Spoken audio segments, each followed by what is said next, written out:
Excelente, pues muy linda tarde a todos los que nos están sintonizando el día de hoy. Este es un taller muy importante por las cosas que pueden acontecer o nos cuestionamos como papás en términos del desarrollo normal de nuestros hijos. Si tú te das cuenta, en la parte de la izquierda de esta diapositiva inicial, pues tenemos una imagen de un bebé y que llega al final con un abuelito. ¿Y esto por qué lo pongo? Porque a pesar de que el taller habla de mi hijo, pues evidentemente condiciones de desarrollo impactan desde el nacimiento hasta la muerte. Entonces yo te pediría que hoy pensaras, obviamente, en tus hijos, pero también pensaras en ti y en tus papás, porque muchas de las cosas que seguramente han impactado en el desarrollo de tus hijos, pues están ligadas a situaciones o experiencias que se han transmitido de generación entre generación y que indudablemente en el manejo que se tuvo en la infancia repercute en la adolescencia, en la vida adulta, en tu ser papá y en la forma en la que tú, como adulto de la mediana edad, te vinculas a su vez con tus papás. Entonces, por eso las imágenes que tú alcanzas a percibir en la primera diapositiva, aunque de inicio son de la infancia, pues sí están muy ligadas al desarrollo. El desarrollo en general no es lineal y esta parte hay que entenderla para poder ubicar los conceptos que vamos a tener más adelante. Si tú te das cuenta, en las imágenes aparecen algunas condiciones en términos de hitos de desarrollo.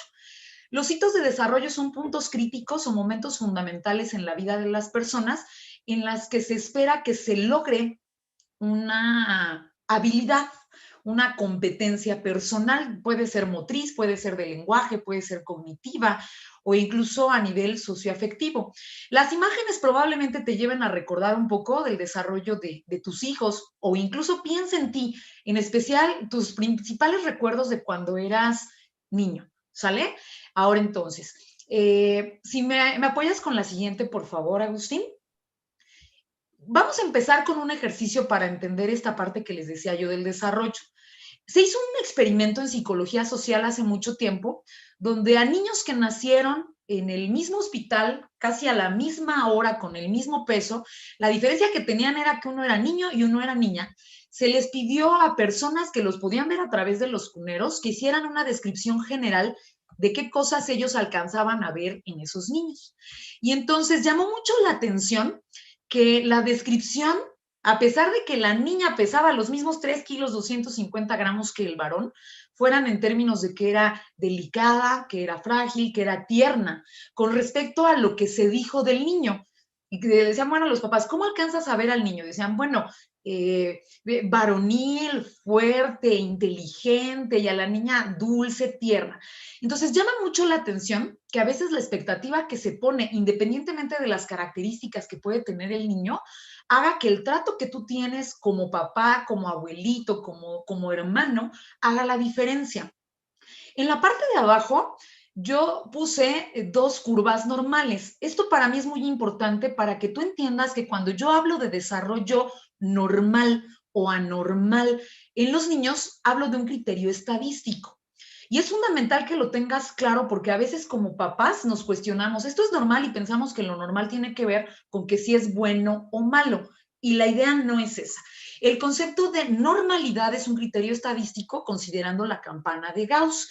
Si tú te das cuenta, en la curva del lado izquierdo, nosotros podemos ver que la parte más alta manifiesta un 68% de la población.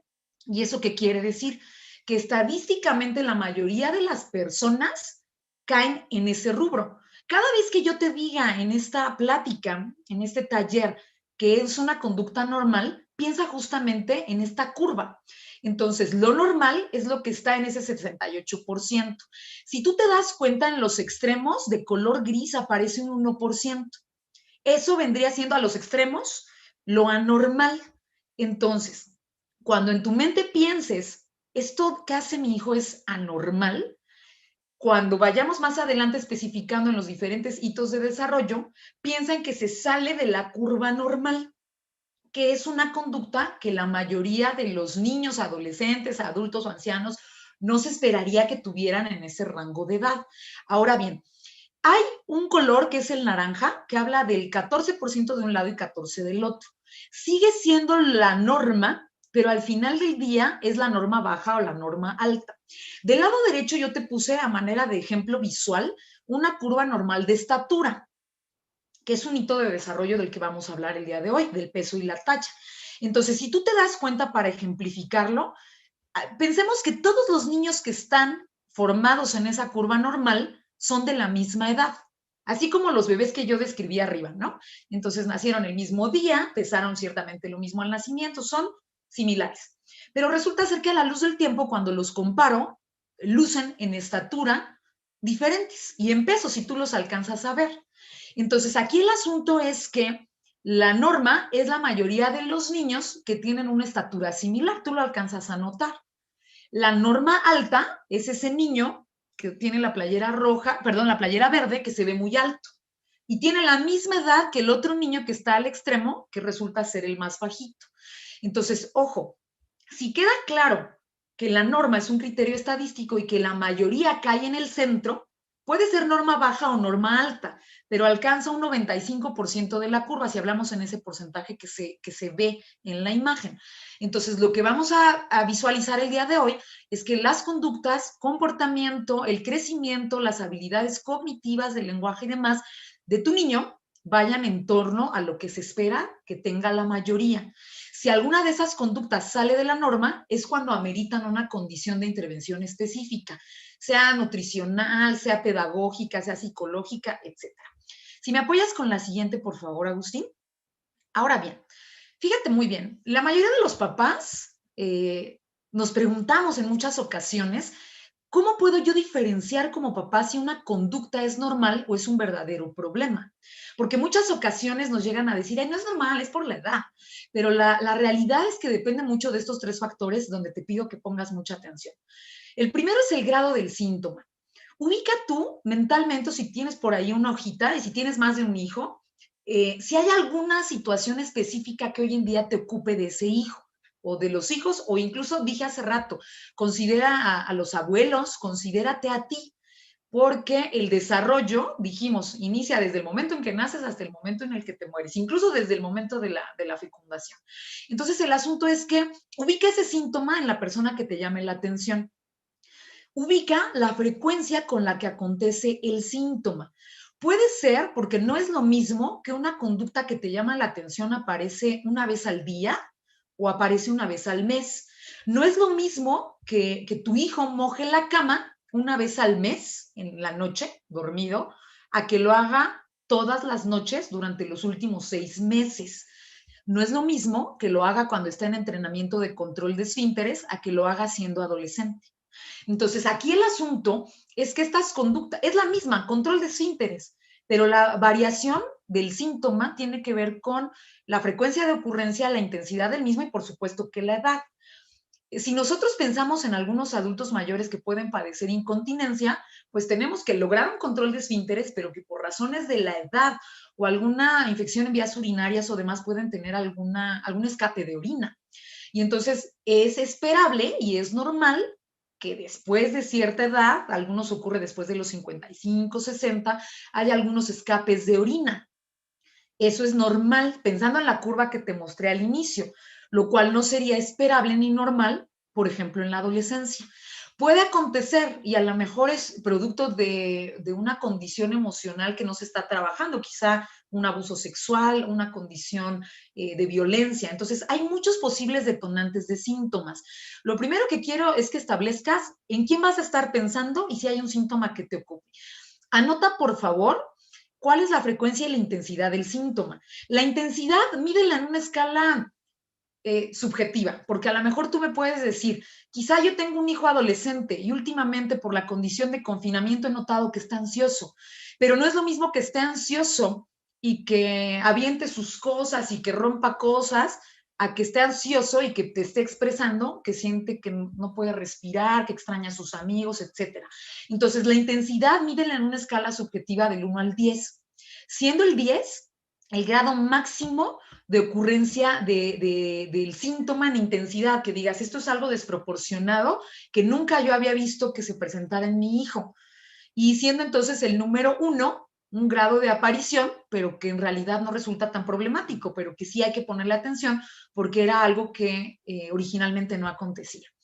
Ahora bien, también agrega la condición de la edad. Es probable que algunas de las personas que nos escuchen tengan hijos en preescolar o tengan hijos en primaria o en secundaria o en los 3 grados. Quizá algunos tienen hijos en secundaria y algunos en universidad. Es importante llevar como este seguimiento a manera de expediente familiar, porque muchas veces un síntoma que acontece en universitarios ya lo habíamos notado que ocurría con nuestro hijo cuando estaba en preescolar. Entonces sí es muy importante visualizar que algunos síntomas tienen cierta, le llamamos remanencia, o sea, disminuyen cierto tiempo de la vida, pero luego vuelven a acontecer ante algunas situaciones detonantes. Entonces, bueno, la otra es la cuestión de la expectativa. A veces como papás consideramos que una condición es normal porque a lo mejor nosotros la vivimos. Por ejemplo, hay algunos papás que dicen, pues yo consideraba que era normal que hiciera berrinches desproporcionados, pues porque yo recuerdo que incluso en la adolescencia yo me peleaba, pero a gritos y a morir con mi mamá. Y entonces no visualizaron que esa conducta e interacción que ellos como papás tenían con sus papás cuando ellos eran adolescentes no era normal. Y entonces ahora resulta que es normal y es permitido que ocurra con el hijo porque ellos lo vivieron siendo hijos.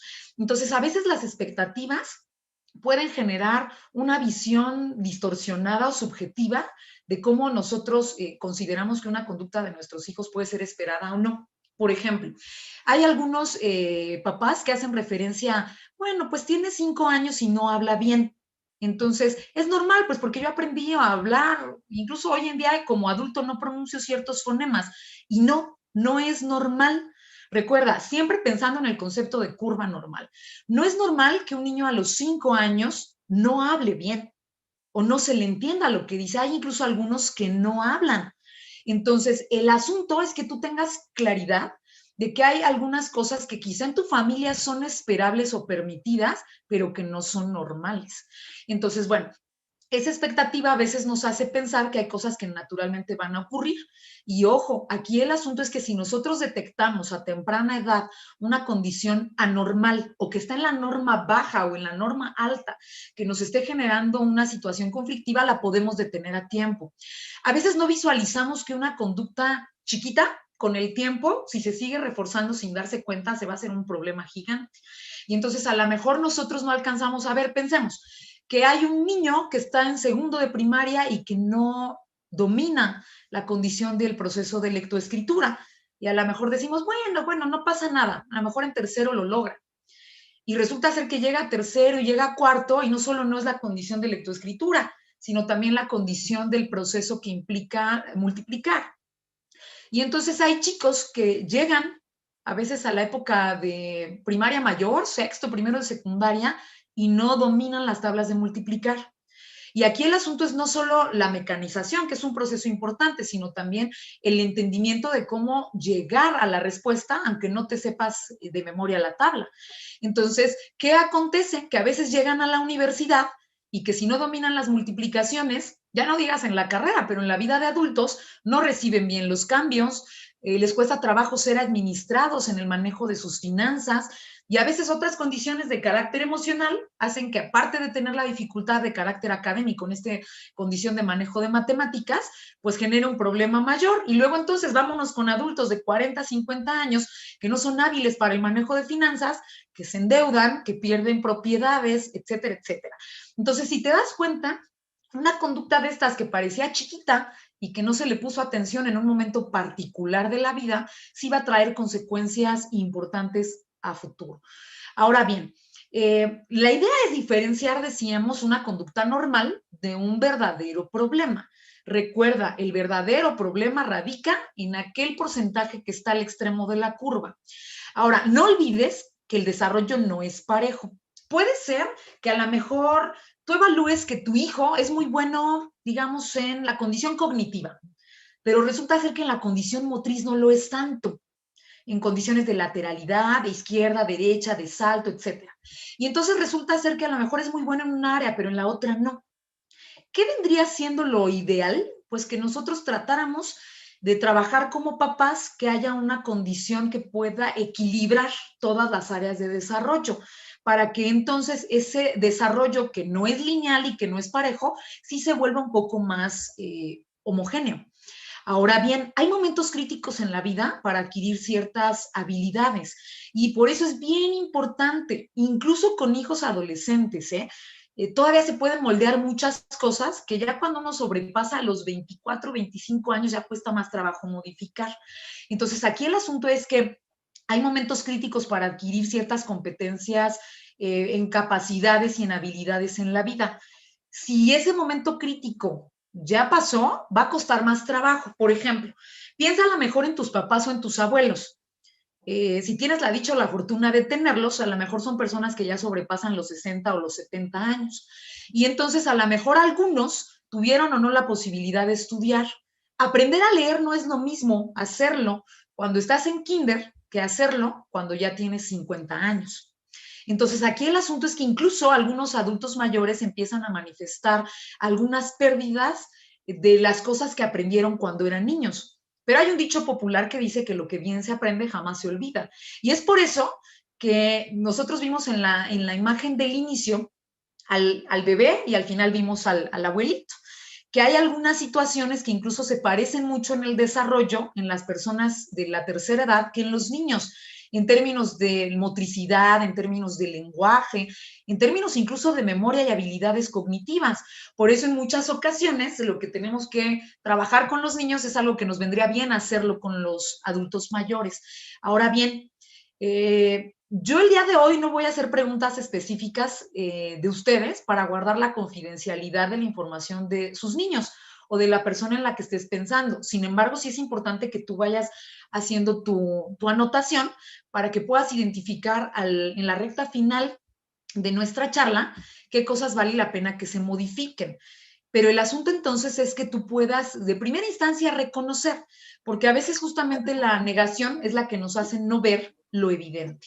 Entonces, bueno, avanzamos a la que sigue, por favor, Agustín.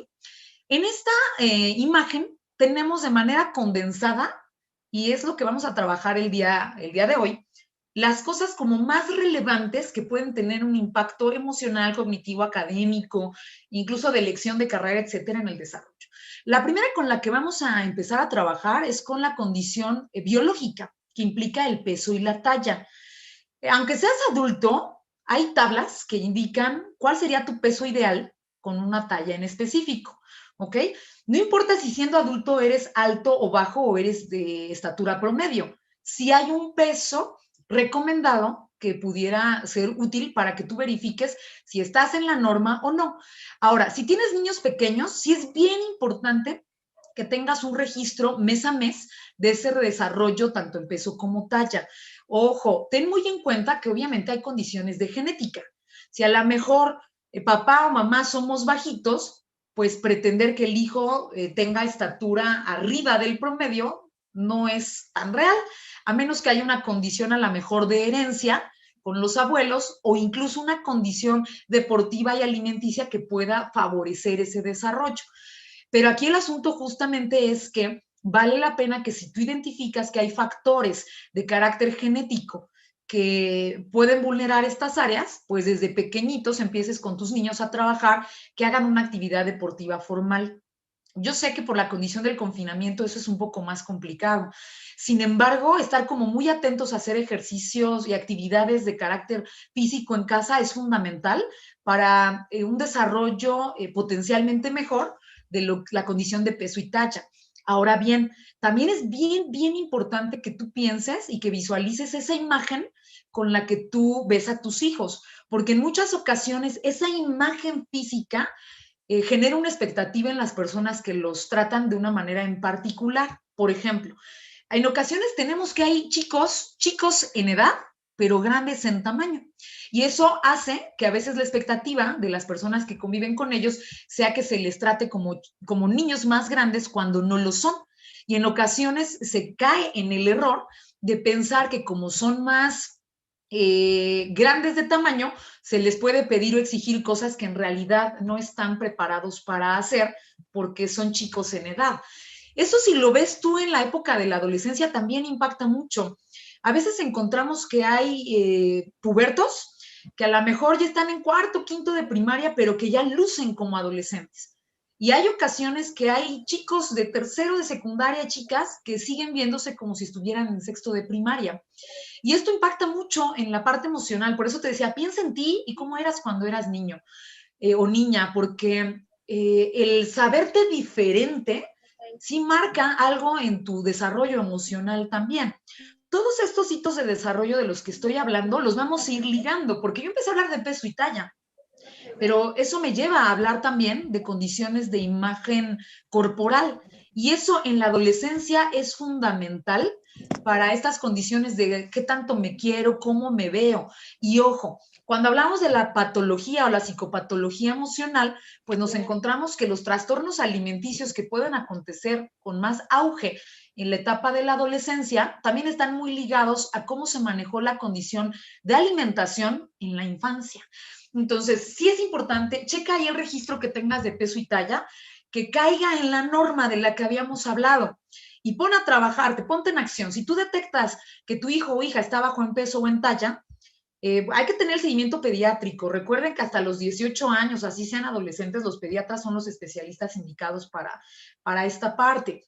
La otra es que tú también evalúes desde casa cómo están los hábitos alimenticios, porque obviamente los chicos pueden comer o no comer, o cuántas veces, o la calidad de la comida, pues pensando también en lo que los papás suelen comer, las cantidades, las porciones e incluso la forma en la que lo hacen. Hay muchas condiciones de ansiedad que se manifiestan en un comer en términos de atracones y eso a veces nos llega a generar un trastorno alimenticio de bulimia o lo contrario, una condición de anorexia donde entonces siento que no debo de comer porque a lo mejor engordo y me veo mal, etcétera. Desgraciadamente hoy los trastornos alimenticios ya no solo los vemos en adolescentes, ya se empiezan a ver también en mayor cantidad en niñas y en niñas chiquitas, hablamos de 8 o 9 años, entonces sí hay que estar como muy alerta con esta condición.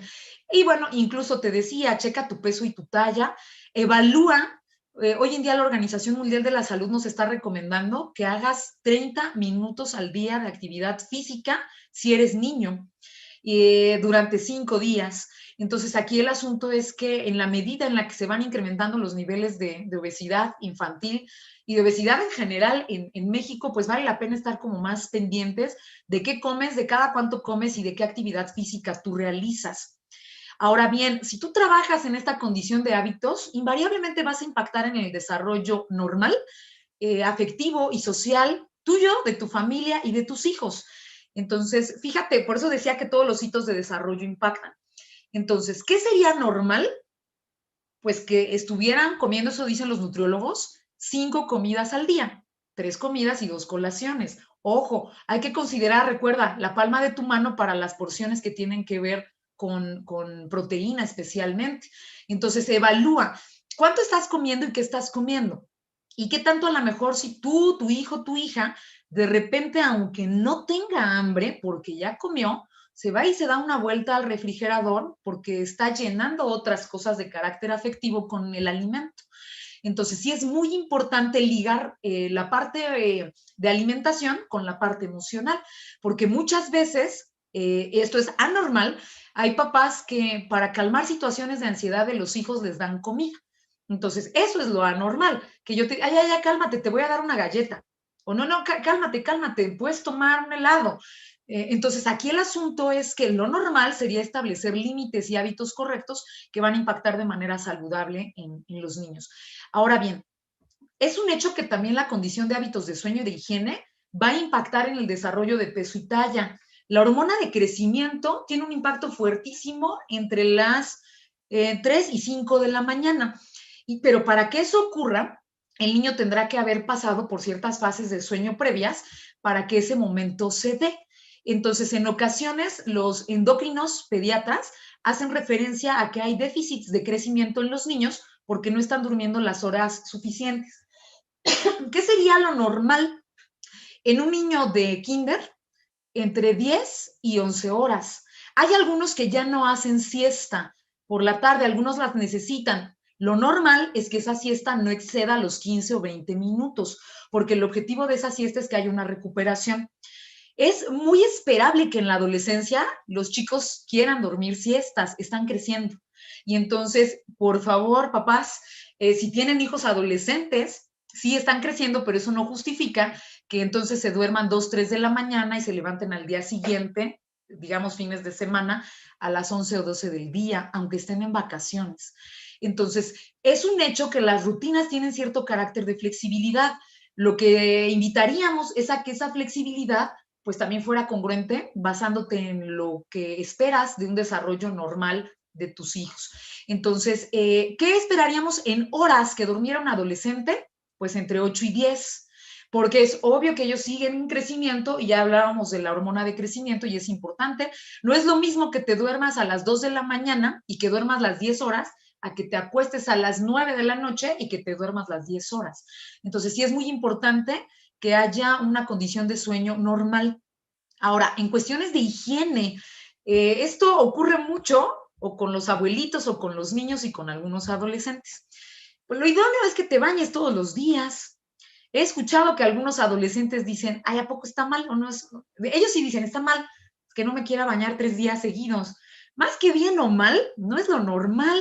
Y aparte, como ya andan sudando, ya andan activos, ya andan inquietos, por condiciones de higiene, de aliño, de imagen corporal, lo idóneo es promover que se bañen diario. Ahora, es un hecho que si antes les permitiste que no lo hicieran, pues a lo mejor en la edad de la adolescencia, que es normal que haya cierto carácter de cuestionamiento de figuras de autoridad y rebeldía, ellos te lo cuestionan. Ahora, ojo, ¿qué no sería normal?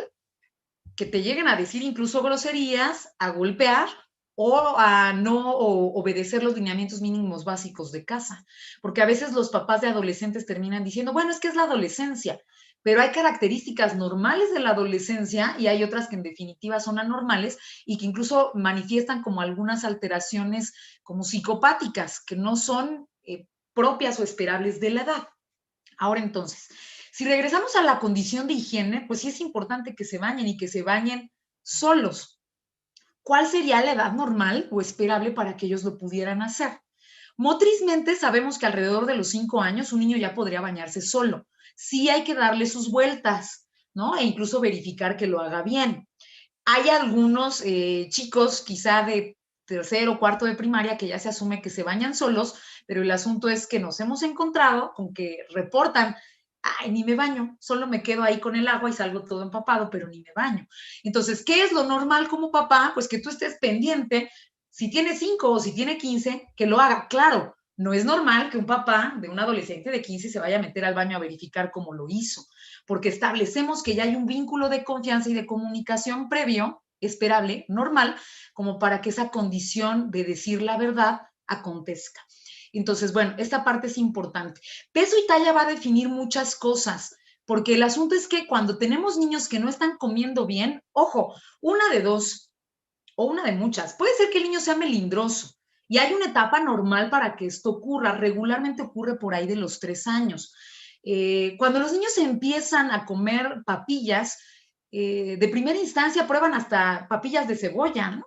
Y el asunto es que eventualmente alrededor de los 2, 3 años empiezan a ubicar qué sí les gusta y qué no les gusta. Ahora, esa etapa normal no la confundamos con que es normal no comer y con que es normal que como tú como papá digas, bueno, si solo le gustan las quesadillas, que solo coma quesadillas. No sería normal que un adulto permitiera que solo la dieta estuviera en función de alimentos limitados. Entonces, aquí ya no solo es normal la conducta del niño, normal o anormal, sino conductas esperables o no esperables de los adultos que teóricamente somos responsables de lo que está aconteciendo con los chicos. Entonces, ¿qué ocurre? Que a lo mejor el niño no es melindroso, pero quizá está triste. Y en ocasiones condiciones de carácter emocional, uno lo vive como adulto, impactan en tu apetito. Y a lo mejor si estás triste no vas a querer comer, o por lo menos no vas a querer comer todo lo que te dan. O la otra es, regularmente ocurre como factores extremos. A lo mejor un sentimiento emocional disminuido puede hacer que no quieras comer o que quieras comer de más. Entonces, sí es bien importante que vayas de la mano en el seguimiento pediátrico para la condición de las porciones, porque aquí el asunto es que obviamente el cuerpo de un adolescente pide más alimento que el de un niño, y eso es normal. Hay un consumo mayor porque requiere una estructura que está en crecimiento, pero el asunto es que hay niveles Y entonces creo que sí es sencillo diferenciar cuando un niño está comiendo de más o cuando está comiendo de menos. Por eso vale la pena que te guíes por el plato del buen comer. Y la otra, que observes a detalle cómo está emocionalmente tu hijo, porque a lo mejor, insisto, una condición afectiva es la que está influyendo en su apetito o incluso en sus horas de sueño. A lo mejor tú me puedes decir como papá o como mamá, es que yo sí voy y lo acuesto a las 8 de la noche, pero no se duerme. Y entonces habría que ver, no se duerme, se está tomando siestas que son de 2, 3 horas en la tarde, se está levantando muy temprano. Hay que evaluar qué es lo que está aconteciendo para que tenga o no tenga sueño. También es un hecho que hay niños que son más diurnos y otros que son más nocturnos. Es decir, a lo mejor tú puedes darte cuenta que aunque duermas o con que duermas 6 horas, ya te recuperaste, pero que la calidad del sueño que tienes te permite hacerlo. Quizá otras personas me pudieran decir, ¿es normal que yo como adulto duerma 8 horas y me sienta cansado? No, no es normal, porque lo idóneo para personas que oscilamos por ahí entre los 30 y los 50 es que tú estés durmiendo 8 horas. Eso sería lo esperable. Pero hay realidades laborales o realidades en nuestro ser papás que hacen que eso que aunque nosotros quisiéramos dormir, no lo dormimos necesariamente diario. O hay ciertas preocupaciones o circunstancias que hacen que aunque ya podamos ir a dormir, no descansamos o no podemos conciliar el sueño. Entonces, sí es importante que tú también como adulto duermas. A lo mejor te das cuenta que los abuelitos duermen menos y esto es parte normal del desarrollo, que duermas menos y que incluso se estén levantando a las 5 de la mañana, 6 de la mañana y sientan que están descansados. Hay que equilibrar y generar rutinas que nos convengan a todos, porque a lo mejor eso está impactando en las horas de sueño que tiene tu hijo, la rutina que se lleva en casa. Entonces, sí es por eso también muy importante que tú puedas ubicar si son malos hábitos los que se están gestando en casa para que no pueda establecerse estas rutinas de sueño y vigilia, o si acontece algo emocional que está influyendo en que tú, tu familia, tus niños no estén durmiendo bien o con calidad. Hay situaciones que pueden acontecer que no son normales en términos de, se llaman sueños nocturnos, terrores nocturnos, terrores nocturnos. Y a lo mejor tú dirás, a lo mejor, ¿es normal que un niño tenga una pesadilla, un adolescente, un adulto? Sí, es normal. Habría que ver la frecuencia y la intensidad. ¿Qué no es normal? Que presente un terror nocturno. Ese es un trastorno del sueño. ¿Qué lo caracteriza? Una situación donde el niño tiene ojos abiertos, pero está dormido. Y él está vivenciando la situación del sueño ansiógeno como si fuera real. Y aunque lo muevas y le diga, a ver, despiértate, no pasa nada, despierta, él no se pueda despertar. Y eso dura alrededor de 10 minutos. Entonces, sí habría que ver, son trastornos de la infancia que aparecen regularmente o pudieran aparecer entre los 3 y los 7 años y sí ameritan una consulta neurológica, porque hablamos de una producción deficiente de ciertas sustancias en el cerebro que condicionan la aparición de estos sueños extremos. Ahora bien, decía que es normal que tengas pesadillas alguna vez. Hay que analizar porque algunas pesadillas o algunos insomnios o hipersomnias acontecen por una condición de carácter emocional. ¿Qué es hipersomnia? Querer dormir todo el tiempo. Y que incluso ya dormiste las horas que se esperaba para tu edad, pero no descansas. Y entonces, eso es hipersomnia. ¿Qué es el insomnio? A lo mejor a veces lo has tenido como adulto. Quiero dormir, necesito dormir, pero no puedo dormir. O incluso hay insomnios de carácter inicial donde duermes, pero te despiertas y ya no te puedes dormir. Entonces, la sensación final es que no hay descanso.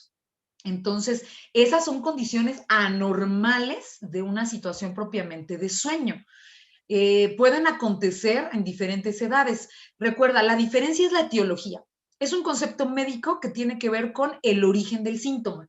Entonces, puede ser que aquí todos los que estamos presentes en el taller el día de hoy tengamos dificultad para dormir, pero a lo mejor mis dificultades son por condiciones laborales, a lo mejor las tuyas son por condiciones emocionales, a lo mejor las tuyas es porque tienes un bebé en casa y se despierta cada 3 horas. Entonces, si te das cuenta, el síntoma es el mismo, pero la causa del síntoma, el origen, que es a lo que me refiero cuando digo etiología, es lo que marca la diferencia. Entonces, bueno, creo que ya llevas un parámetro importante para ubicar qué sería normal y qué no sería anormal. en términos de una condición de sueño y cómo impacta también en tu estado afectivo. Ahora, vámonos al siguiente hito que está en la imagen. Dice la parte cognitiva y del lenguaje. Lo cognitivo tiene que ver con todo aquello que impacta en la forma en la que tú aprendes. Cognición tiene que ver con conocer, con aprender, y está muy ligado a lo que nosotros ubicamos como inteligencia. Entonces, aquí el asunto es que el desarrollo cognitivo, pues también va mucho en función de la estimulación que tú le das a los niños. Y entonces ocurre que cuando hay una estimulación en lenguaje, en pensamiento, cuando hay una lectura, cuando hay visitas al teatro, cuando conoces diferentes museos, están dando una estimulación cognitiva que va a impactar en la parte intelectual. El coeficiente intelectual también se mide como en la curva normal que vimos en la primera diapositiva. Y el asunto es que a veces escuchamos que como papás decimos, es que mi hijo es muy inteligente, nada más que es flojo.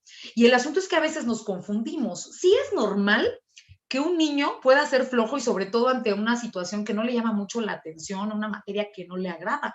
Pero hay ocasiones en las que tenemos que diferenciar si es flojo o más bien hay un conocimiento de carácter cognitivo que se le está dificultando. Es un hecho que cuando tenemos conocimientos nuevos, aprendernos nos va a implicar un esfuerzo inicial mayor, pero a la luz del tiempo tiene que ser un esfuerzo menor porque ya lo aprendimos.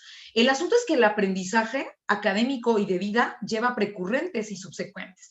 Y eso implica, por ejemplo, que para poder aprender a leer, yo tenía que primero haber conocido las letras. Y para haber conocido las letras, yo tenía que haber primero hablado. Y el asunto es que entonces el lenguaje, la lectoescritura van de la mano. Y a lo mejor tú me dirás, la lectoescritura ya se aprendió y ya, ¿no? Piensa en los chicos adolescentes o piensa en ti. ¿Cuántas veces has tenido que hacer un ensayo o has tenido que hacer un discurso y entonces te das cuenta que a lo mejor te fallan algunas palabras o que incluso en ortografía te llegas a equivocar? ¿O que es más fácil para ti leer que producir? Pensamiento, lenguaje y lectoescritura van de la mano. Un bebé primero piensa antes que hablar. Y por eso tú te das cuenta que le dices, ay, mi bebé, bonito y precioso, y aunque no hable, te dice agu, y te sonríe, porque está entendiendo lo que le estás diciendo. Posterior viene el lenguaje, manifestado de inicio con el llanto, posteriormente con algunas condiciones de carácter gutural y después monosilábicas, y eventualmente la expresión de palabras. Quizá algunos papás digan, ¿cuántas palabras es normal que diga un niño al año? Y a lo mejor te vas a espantar porque la teoría dice que al año se esperaría que un niño dijera 10 palabras. Probablemente no con la ejecución adecuada, pero que las diga. Y eso implica que ya pudo expresar verbalmente un contenido que estaba antes en su pensamiento. Lo que viene después es un mayor uso de vocabulario y también una condición gramatical que implique que use artículos, adjetivos, sustantivos, ¿no? Entonces, el asunto es que, ¿qué se esperaría en términos de palabras que dijera un niño de 3 años? Espántense, ¿no? Porque no está ocurriendo culturalmente hoy en día. A los 3 años se esperaría que el niño dijera más de 100, pero que conociera más de 1000 palabras. Y el asunto es que nuestra realidad cultural no está generando ese nivel de lenguaje. Y que a veces se les traduce a los niños, que a veces se les permite, porque se oyen tiernos, que hablen como niños chiquitos y no se les corrige la producción en lenguaje. ¿Qué va pasando si esto se va retrasando? Pues que eventualmente cuando empiezan a leer y escribir, lo pueden hacer de la manera incorrecta como la pronunciaban en términos de lenguaje. Ahora bien, ¿qué sería lo esperable? Pues que un niño que está por terminar preescolar ya tuviera una ejecución perfecta de todos los fonemas. Entonces, si tú detectas que tu niño que está en Kinder 2 o en Kinder 3 no está produciendo todos los fonemas, es un buen momento para que empieces a trabajar, ya sea a nivel profesional en una terapia de lenguaje, si ya se acerca más a los 6 años, o en una condición de estimulación desde casa. Tú vas a encontrar muchos videos, incluso páginas, incluso los docentes en la escuela lo trabajan. ¿Qué no sería normal? Que un niño llegara a primero de primaria con alguna producción imperfecta de algún fonema. Por ejemplo, el que se sabe que puede llegar a la recta final por sí solo sin estimulación es el de la R. El R solito pudiera llegar a los 6 años. El hecho es que si no lo tienes, no te esperes a que tu hijo cumpla los 6, porque va a ser más difícil que lo logre. Ahora, hay algunas condiciones del lenguaje que tienen que ver con vicios en la forma en la que hablas. Hay algunos papás que dicen, yo tengo 35, 40 años y no puedo pronunciar la S al final de ciertas palabras. Y entonces yo te decía al inicio, se normaliza una condición anormal. Entonces, porque tú no lo puedes pronunciar no quiere decir que esté bien o que sea normal que tu hijo no lo pueda pronunciar. Ahora, ojo, en este recorrido de la lectoescritura, pues vemos que si un área se va afectando, a veces llegamos incluso a primero de secundaria, tercero de secundaria, y hay chicos que se comen letras y no se dan cuenta cuando lo escriben. Entonces, por eso es muy importante que no dejes que eso llegue, porque va a perjudicar a futuro. Yo he tenido estudiantes universitarios que se saltan renglones cuando leen o que les cuesta trabajo entender una indicación. Y entonces yo hace rato te especificaba que el lenguaje también tiene que ver con la producción escrita, con la comprensión de lo que se dice. Entonces, no importa qué tan bonita letra tenga, que sí es importante trabajar en el desarrollo del trazo y demás, pero hay una edad en la que es muy importante la calidad de la letra. Hay un momento, yo lo veo mucho con los chicos de secundaria y prepa y universidad, que lo más importante no es que la letra esté bonita, por lo menos que él le entienda. Lo más importante es el contenido y que él entienda lo que está escribiendo. Entonces, sí depende de la edad. Si tú tienes hijos preescolares o en primaria menor, sí enfatiza la condición de la calidad, porque a veces ni ellos saben lo que están escribiendo. Y el asunto es que es muy importante que promuevas que escriban a mano. Muchas veces las inquietudes de los más grandes son que, ¿para qué? Si ya lo puedo hacer en la computadora de manera digital, o incluso me dicen, no, pues yo se lo pido a Siri, ¿no? Entonces le dicto y escribe. Y está comprobadísimo. Por ejemplo, los que estamos ahorita de home office, que no utilizamos tanto el escribir, hay una pérdida en la capacidad de memoria de manera gradual. No es lo mismo lo que tú puedes recordar cuando tú lo escribes a mano, cuando lo escribes en la computadora o cuando lo dictas. Entonces, si no quieres llegar con demencia senil, Alzheimer o demás, por ahí de los 60, 70, escribe a mano. O sea, yo sé que a lo mejor escribes en el WhatsApp, pero no es lo mismo. O sea, sí date la tarea, incluso como adulto, escríbete la lista del súper, escribe una carta a tus hijos, a tu pareja, escríbete una carta a ti, pero escribe. Eso te va a ayudar muchísimo a que las conexiones sinápticas estén trabajando constantemente con esos impulsos eléctricos, porque eventualmente las personas de la tercera edad que no tienen esa estimulación a través de la lectura, del movimiento, tienen un envejecimiento prematuro, precoz, y eso no es normal. A lo mejor ustedes conocen personas de 70 años que han tenido estimulación que dices, ni se le nota, o que han hecho ejercicio toda la vida y dice, ay, se ve súper derechito y muy congruente en su discurso. Es porque ha tenido estimulación, pero a veces encuentras personas de 50 o 55 años, a lo mejor deprimidas, que no tenían ganas de hacer cosas, que aparte su nivel neuropsicológico también decayó porque no hubo esa estimulación. Entonces hay que estar como muy atentos a esa parte. Ahora, en condiciones de vocabulario, es bien común que con facilidad los niños aprendan a decir groserías. Sé muy cuidadoso con la forma en la que te diriges con ellos. No sé exactamente, no he encontrado una investigación que dé un argumento claro del por qué es más fácil aprender esas palabras que otras. Pero el asunto es que ya en la adolescencia, pues ya se dicen con conciencia. En la infancia a lo mejor hay por ahí algunos accidentes. ¿Qué sería lo normal? Bueno, que tú como papá limitaras el uso de palabras altisonantes en los niños. Eso es importantísimo. Y por favor, pues valdría la pena que evitaras decirlas. Y no es que no las digas de vez en cuando, pero que hagas alusión al por qué vale la pena pues evitarlas. Ahora, con adolescentes, no, papás, no es normal que los hijos y ustedes se digan palabras altisonantes porque así se llevan. No es normal. No es saludable. Es esperable que los chicos utilicen groserías, es esperable, porque son adolescentes, porque es una forma de interacción.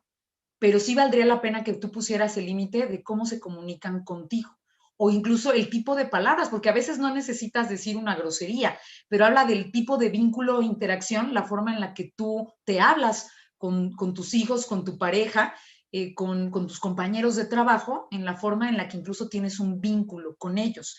Entonces, ojo, a lo mejor como papás de adolescentes preguntarán, ¿es normal también que haya pleitos entre amigos y amigas con los chicos de secundaria o adolescentes? Es normal, pero habría que analizar la intensidad de esas peleas, la frecuencia de las peleas y el contenido de esas peleas, porque a veces decimos, ay, es una peleita, pero en ocasiones se destruyen situaciones de autoestima y demás porque se llegan a hacer publicaciones en redes sociales, etcétera. Entonces eso no es normal. Hay que estar muy pendientes porque el uso hoy de la tecnología está muy facilitado a todas las edades y más por la condición de la pandemia. ¿Qué sería normal? Que tú, independientemente de la edad de tus hijos, estuvieras al pendiente de qué están viendo. Y bueno, con hijos más grandes no es que prohíbas que vean algo, pero que lo analicen con un pensamiento más crítico, para que tengan una visión más amplia del por qué algunas cosas que se dicen o se publican, pues valdría la pena que ellos no estuvieran expuestos a vivirlas o incluso a ejecutarlas, ¿no? Y más ahora que hay como esta parte de los retos y de las situaciones que vienen a complicar mucho la existencia y la autoestima de adolescentes. Ahora bien, dejé al final la parte afectiva y social, aunque he estado retomando mucho estos datos a lo largo de esta plática, porque todo tiene un impacto, pero especialmente en lo afectivo, condiciones y estilos de apego que se aprenden en la primera infancia, especialmente en el primer año, entre los 9 y 11 meses, van a impactar incluso en tu elección de pareja, en cómo te vinculas con los amigos, cómo te relacionas con tus superiores. El apego es saludable en tanto que sea sano. Un apego que pueda ser inseguro o rechazante es el que sería anormal. Entonces, ¿cómo sería una manifestación de apego saludable? Pues un niño que puede reconocer que sus papás están para él, independientemente de su circunstancia, ¿no? Estoy hablando propiamente de un divorcio, una separación o incluso de familias monoparentales, que fue el tema que un poquito vimos hace un mes, ¿no? Los tipos de familia. Y yo te decía justamente en ese tema que hay familias que te hacen crecer y te protegen, pero hay otras que te enferman. Entonces, por eso también es importante que tú analices como adulto la historia que tuviste en tu familia y a lo mejor que evalúes qué tanto tú estás repitiendo. Particularmente aquí estamos hablando del apego a algún vínculo y las consecuencias o secuelas que te ha dejado ahora como adulto. Un apego seguro implicaría que ese niño sepa que aunque se equivoque y aunque le vas a llamar la atención, vas a estar con él incondicionalmente para lo que necesite, incluso como adultos. No me digas, pero piénsale, ¿qué tanto tú hoy como adulto acudes a tu papá o a tu mamá si los tienes? O incluso a tu pareja para compartir algo que te vulneró. Eso es apego seguro. ¿Qué sería anormal? Una condición de apego inseguro. Esta parte donde yo siento que sin ti no soy. Y entonces, si no está mi mamá cerca o mi papá cerca, no puedo jugar con mis amiguitos. O a lo mejor, y esto es normal que cuando entras al sistema educativo formal escolar, a lo mejor a veces te cueste trabajo la separación si antes no fuiste a una guardería, un maternal o algo así. ¿Qué no sería normal? Pues que sigan pasando 2, 3 meses, a lo mejor estés en primaria, en secundaria. He visto también algunos casos en preparatoria donde los chicos se quedan en la escuela, pero no se sienten a gusto porque sienten que necesitan del cobijo de los padres. Es una situación a la que probablemente nos vamos a enfrentar cuando sea el regreso presencial. Y entonces por eso vale la pena que vayamos preparando a los chicos. No sabemos cuándo, pero ese regreso va a acontecer. Y a lo mejor hemos generado una dinámica saludable o no de esta convivencia en casa. Pero el asunto es que eventualmente hay que generarles en su mente la idea de que se van a separar y se van a desprender de nosotros, pero que eso va a ser sano.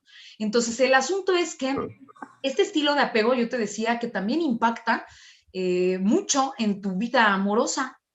Quizá alguna vez has escuchado a tu hijo, a tu hija sufrir por un amor, ¿no? Estos primeros amores que llegan con la adolescencia, pues están muy ligados a los estilos de apego o por una amistad. Y eso a veces lo vemos también desde los niños chiquitos, no, no me habló, no me prestó, no me dijo. Y los niños también tienen que aprender que las amistades son una condición recíproca de elección y con que uno de los dos no quiera, pues no hay ese vínculo. Y entonces a veces sé que como papás llegamos a padecer el, ay, es que él lo quiere o la quiere como amiguito o amiguita, pero el otro pues no se siente identificado. ¿Qué sería normal como papá? Explicarle justamente que hay otras opciones, que no son los únicos amigos o amigas que puede tener y que es importante que respete esa decisión del compañero o la compañera de aceptarlo o no como amigo. Ahora, ¿qué acontece con las primeras relaciones de noviazgo? Que a veces hay como esta sensación de, dicen ahora mucho, ¿no? La palabra tóxico, tóxica, de que el otro tiene que estar para mí cubriendo mis necesidades cuando quiero, como quiero, a la hora que yo quiero. Pues eso no es normal, no es saludable.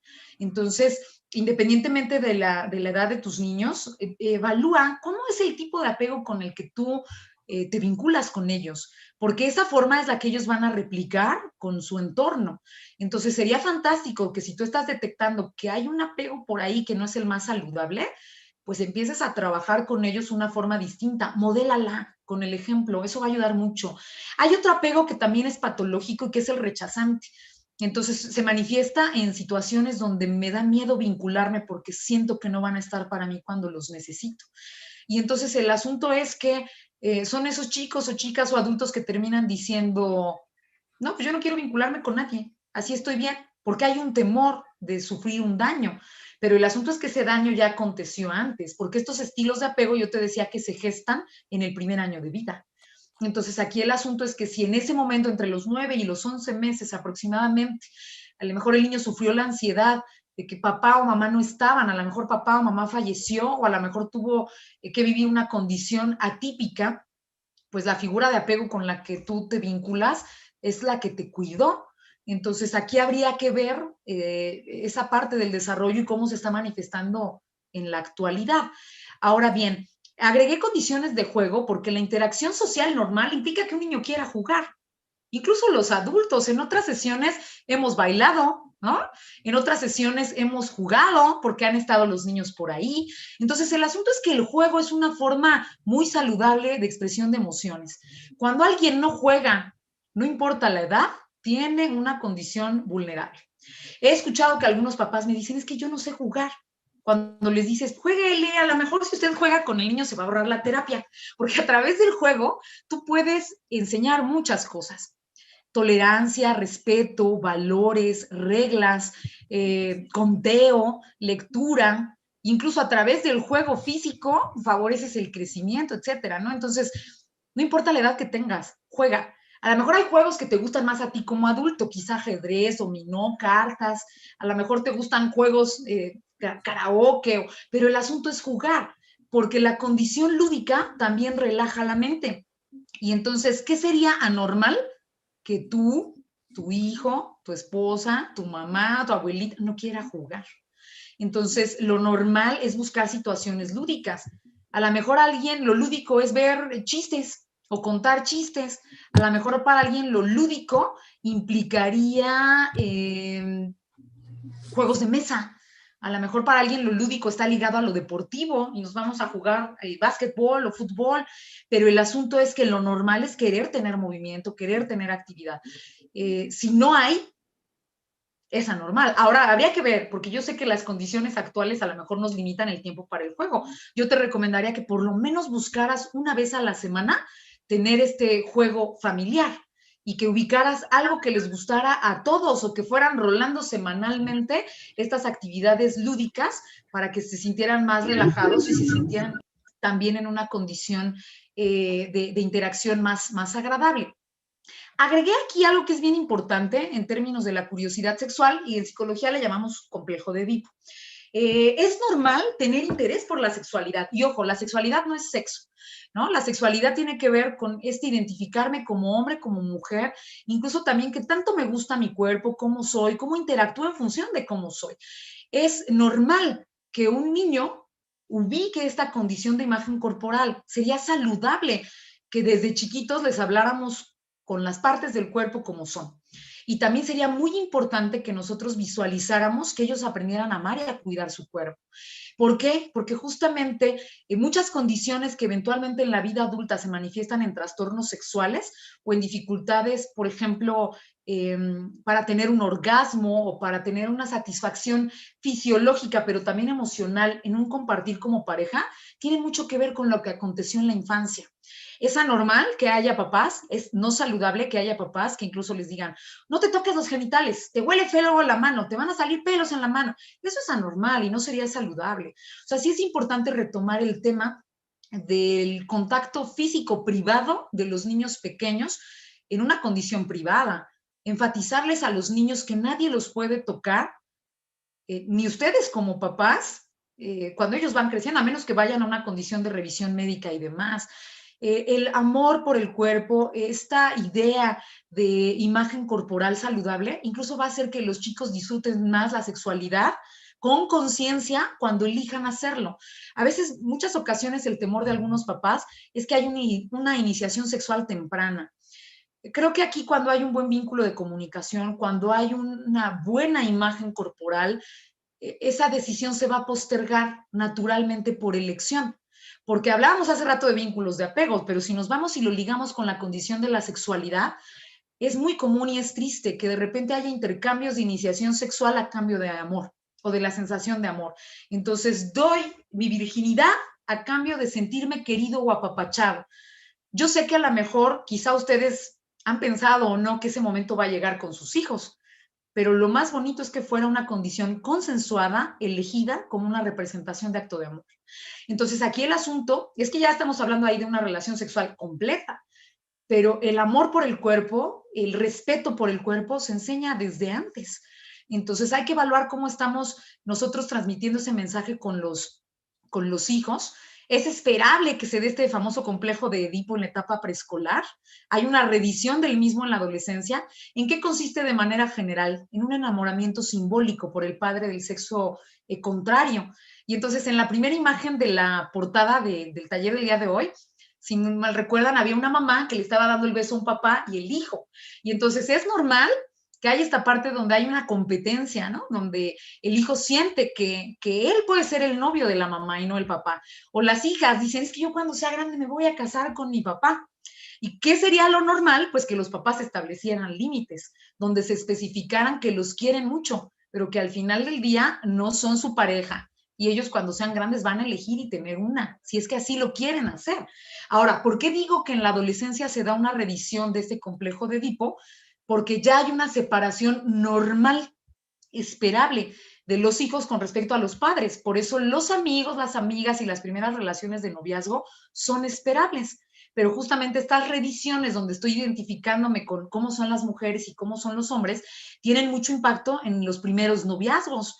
Porque acuérdate, independientemente de tu circunstancia familiar, tú y el papá, bueno, el papá y la mamá son los principales modelos de cómo son las parejas con los hijos. Entonces, aquí el asunto es que a veces dicen los papás, es que no entiendo por qué se deja maltratar o por qué anda con esta niña que es bien controladora o este chico que como le prohíbe si nosotros no somos así. Habría que analizar qué pasó y sobre todo modelar con el ejemplo como situaciones más saludables de respeto y de amor. Ahora, para terminar en esta lámina puse lo del amigo imaginario. Traté de condensar, yo sé que sí son muchos temas y créanme, se los prometo que va a haber una secuencia de esta plática en el siguiente mes, pero hoy me interesa que tengan un diagnóstico inicial de cómo andan las cosas en los hitos de desarrollo para que ubiquemos ya situaciones más particulares si tú las has detectado, sin romper la confidencialidad de lo que vives en casa. Entonces, bueno, para terminar con la condición del amigo imaginario, es esperable que ocurra en la época preescolar, lo cual no quiere decir que si no hay, sea malo. Es esperable que pase, pero si no pasa, tampoco está mal. Ahora, ojo, he escuchado que algunos papás de adolescentes me dicen, es que tiene su amigo imaginario. No, no es normal que un adolescente tenga amigo imaginario. El amigo imaginario acontece porque hay un pensamiento mágico que te permite creer en situaciones fantásticas que te ilusionan, ¿no? Por eso nosotros podemos creer en los Reyes Magos, podemos creer en Santa Claus, en el ratón de los dientes. Cuando crecemos, nuestro nivel de pensamiento cognitivo deja de ser mágico y se convierte en algo que llamamos formal, que es hipotético deductivo. Para que eso ocurra, porque no es mágico, te decía que es fundamental que hagas este reforzamiento a través de estimulación de la lectura, de las situaciones como si. ¿Eso qué implica? Que no esté ocurriendo, pero que tú lo plantees como si fuera realidad. Por ejemplo, no sé si alguna vez le han dicho a los hijos, ¿qué pasaría o qué harías tú si un día yo no llegara por ti a la escuela, cuando íbamos en presencial? A lo mejor algunos se angustiarían y dirían, ay, no vas a venir, ¿qué pasaría? Lloraría. Otros dirían, pues me espero a que te hablen de la escuela y resuelven la situación. A lo mejor otros dirían, pues me voy a la casa solo. ¿no? En fin, entonces el asunto es que trabajar en el cómo sí nos ayuda a desarrollar en los niños situaciones probables que les den a ellos un panorama cognitivo y emocional para resolver problemas. Si nosotros no generamos esto, lo que empieza a ocurrir es que los chicos a veces se vuelven dependientes. ¿A qué? A que alguien resuelva las situaciones o a buscar una situación que no sea tan saludable. Y entonces resuelven, entre comillas, de manera inmediata, pero no de manera saludable. Entonces, ojo, amigos imaginarios en la adolescencia no existen a menos que esté habiendo un consumo de sustancias. Y esto es serio, ¿eh? Porque aquí el asunto es que muy cercanos a la condición de preparatoria, sé que algunos de ustedes que están por acá, sus hijos ya se van a prepa, tienen algunos incluso hijos en prepa, pues quizá van a estar expuestos a riesgos. Y más vale hablar abiertamente del tema con ellos que a que ellos se expongan a una situación y no sepan cómo manejarla o cómo decir no. Entonces, bueno, hay muchas cosas de las que hemos hablado el día de hoy, analízalas, piénsalas, evalúalas. Nos vemos, espero contar con tu presencia el siguiente mes para que tú también tengas en perspectiva si estas conductas que te llaman la atención son normales, son anormales o están en la norma baja o alta. Que también analices qué tanto a lo mejor las has permitido porque quizá tú las viviste en tu infancia o qué tanto estás interesado justamente en modificarlas porque tú ya como adulto sabes qué consecuencias estás viviendo. ¿Sale? Entonces, bueno, pues vamos a despedirnos. Ya agradezco por aquí, me han mandado un mensajito. Gracias por tu tiempo y por darnos herramientas para ser mejores padres. Pues gracias a ustedes. Ya son las 7:03. Gracias, excelente conferencia. Muchísimas gracias. Gracias, Ángel. Les mando un abrazo. Que tengan una excelente noche. Saludos a sus niños. Y pues, por esta ocasión solo les pediría que abrieran sus camaritas y micrófonos solo para decirnos adiós. Y nos vemos el próximo mes. Cuídense mucho. No, ¿de qué? ¿De qué, Ibe?